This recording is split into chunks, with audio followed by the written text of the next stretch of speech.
What's up guys, and welcome back to the Superhero Buzz, where we cover the latest and everything comic book movie related. I am your host Noah, and in this video, we are going to break down a brand new Spider-Man deal involving Andrew, because it's now been confirmed he's officially returning as Spider-Man for multiple films, and we now know which films he will be returning in, so stick around to find out the details. But before we begin, I would also like you to go follow my new Instagram account. Unfortunately, my old one got disabled, and I would really appreciate if you would go follow my new account. But first, if you could, hit that subscribe button so you can get the latest buzz and everything comic book movie related. This will also qualify you for my new giveaway, so watch till the end of the video for the rest of those details. Anyways, there's quite a bit to unpack, so need I say more? Let's dive right in. Most of us saw Thor: Love and Thunder last week, and many of us were a little bit disappointed that they didn't show us the true origins of the Necrosaur in the film, which actually stems from Nolan the comics, who's also the creator of the symbiotes. But due to character right reasons, they couldn't mention him nor the symbiotes in the film, because Sony technically owns his characters, along with every other character in the Spider-Man universe, which I know is disappointing for some of you. But that doesn't mean the two studios will be working together in the future. Quite the contrary, in fact, because it's now been reported that Marvel Studios is going to have an even bigger role in the future Spider-Man related films, with Kevin Feige being executive producer for their upcoming Madam Web film, which honestly makes me that more excited to see the movie, especially if it ends up having MCU connections. New reports suggest that Madam Web will be Sony's Doctor Strange equivalent in their universe, or their so-called SMUC, their Spider-Man universe and Marvel characters, so she could end up being responsible for interconnecting their live-action Spider-Verse. And with Kevin Feige producing the film, it may also end up having a Secret Wars connection, which is essentially where the MCU's heading, which will be their next big in-game level event. Now, when it comes to Andrew, it's now being reported that he's officially signed on to appear in multiple films. That's right, you heard me correctly. Now, Giant Freaking Robot initially reported this, though it has been speculated for quite some time now, that he will be returning for multiple future Marvel films. And according to their proven and trusted sources, Andrew Garfield has already signed the paperwork, which means he's officially returning as Spider-Man, which is definitely amazing news for us Andrew fans, no pun intended.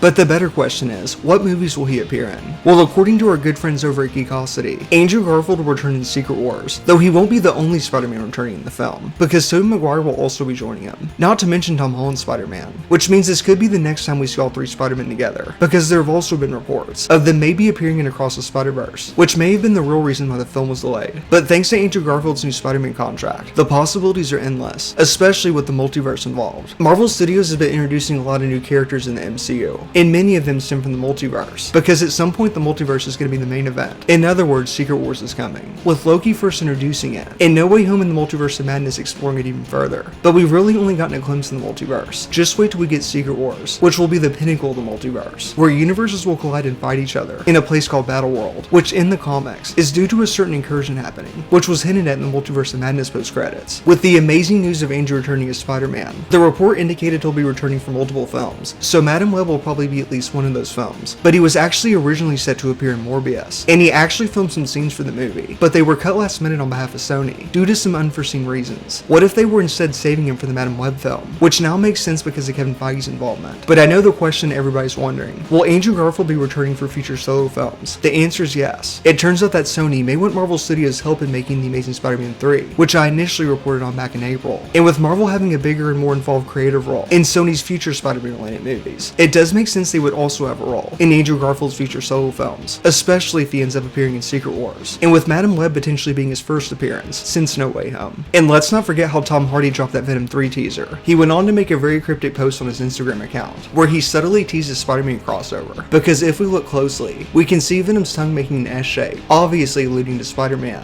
which could be the main focus for Venom 3, which would actually make sense for a few reasons. This isn't the first time he's teased this crossover. Tom Hardy himself has teased this on numerous occasions, where he would make Instagram posts of Venom fighting Spider-Man, though deleting them shortly after, which is definitely frustrating for the fans, but it at least shows he's interested in making this crossover happen. And based off his latest Instagram post, it may end up happening sooner than we expected, potentially in Venom 3, because they also teased this in the Venom Let There Be Carnage post-credits, where we saw Venom look at Spider-Man on the television screen, which many fans were led to believe was hinting at a crossover with Tom Holland's Spider-Man. But they unfortunately backtrack on that during the No Way Home post-credits, where we saw Venom get sent back to his homeworld, or the so-called SMUC, though evidence suggests that it could end up being Andrew's. And according to insider Daniel Rittman, who's a very credible source in the industry, Venom 3 is said to explore the multiverse, where he's said to come face to face with Spider-Man, though which Spider-Man is the better question, which many people speculate could end up being Andrew's. And there's actually quite a bit of evidence for this, because the No Way Home post-credits made something abundantly clear, that the MCU is separate from the Sony universe, or the so-called SMUC, which means that Eddie Brock won't be meeting Tom Holland's Spider-Man, but instead another version. version, which a lot of evidence suggests that it will be Andrew's. And according to the Morbius director, there is a Spider-Man that exists in their universe, and we'll find out which Spider-Man very shortly, though my spider senses tell me that it will be Andrew's, since he's technically the only Spider-Man who hasn't fought an alien yet, which may have been a foreshadow to their eventual crossover. And considering that Venom and Morbius belong in the same universe, it's even more evidence they belong in the TASM universe, but I guess only time will tell. Though one thing's for certain, the future of Andrew's Spider-Man is brighter than ever. But having said that, what are your thoughts on this? And would you like to see Venom exist in the TASM universe? And where would you like to see Andrew appear in After No Way Home, whether it be a Sony or an MCU film? Be sure to let me know your thoughts down below. Now let's get into the giveaway details. I'll be giving away the first exclusive Superhero Buzz t-shirt that is now available in all sizes. And all you have to do is give this video a thumbs up, leave a comment, and subscribe. As always, thank you so much for tuning in. I will catch you next time.